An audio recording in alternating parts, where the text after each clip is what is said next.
تعالوا معانا نشوف الحاج ده بيعمل ايه. صباح الفل يا حاج. استاذ معلش هعطل حضرتك بس اتفضل يا فندم. نتعرف على حضرتك. حسين يا فندم. ازاي حضرتك يا عم حسين؟ عندك ولاد يا عم حسين؟ عندي 4 عيال. ربنا يخليهم لك يا رب. عندهم كام سنة؟ في اولى ثانوي عام وثانيه اعدادي وسته ابتدائي وفي حضانه. طب ما شاء الله كلهم في التعليم؟ الحمد لله. بتصرف عليهم ازاي يا عم حسين؟ بتشتغل ايه؟ شغال بياع في الشارع، ببيع كتب حضانه، حزام، تليفون، خلاويص بتاع مجشه. طب يعني بتكسب يعني؟ الحمد لله رضا. كسيب يعني يا عم. الحمد لله رضا. بتحب مراتك؟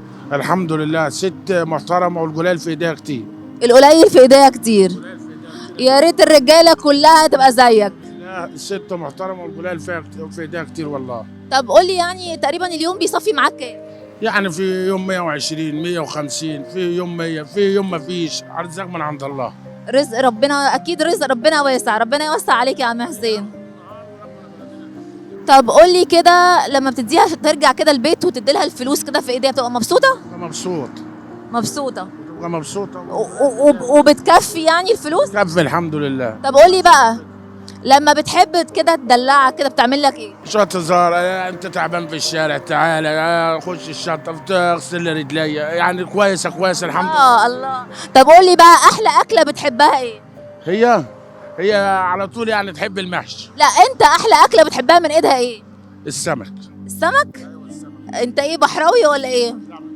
من بني سويف؟ ايوه. اجدع ناس. الله يخليك يا فندم. طب هتعزمني بقى لما تعملوا اكلة سمك؟ ان شاء الله يا فندم. قول لي يعني ايه رضا يا عم حسين؟ الرضا طبع في الاصيل، والرضا من عند الله. الرضا من عند الله.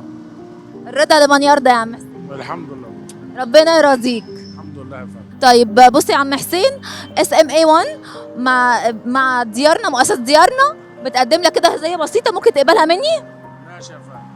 يلا. كل سنة وانت طيب. وحضرتك طيب، كل سنة وحضرتك طيب. الله يبارك رم... فيكم والله يسترها معاكم جميعا والله يرزقكم. واستنى كمان هديك حاجة حلوة للمدام. ماشي يا فندم. بص بقى، ادي بقى الاكل من ديارنا، ودلع بقى المدام. ماشي يا كل سنة وحضرتك طيب. طيب يا فندم. مؤسسة ديارنا. ماشي يا فندم. يلا. السلام عليكم يا عم حسين، كل سنة وحضرتك طيب.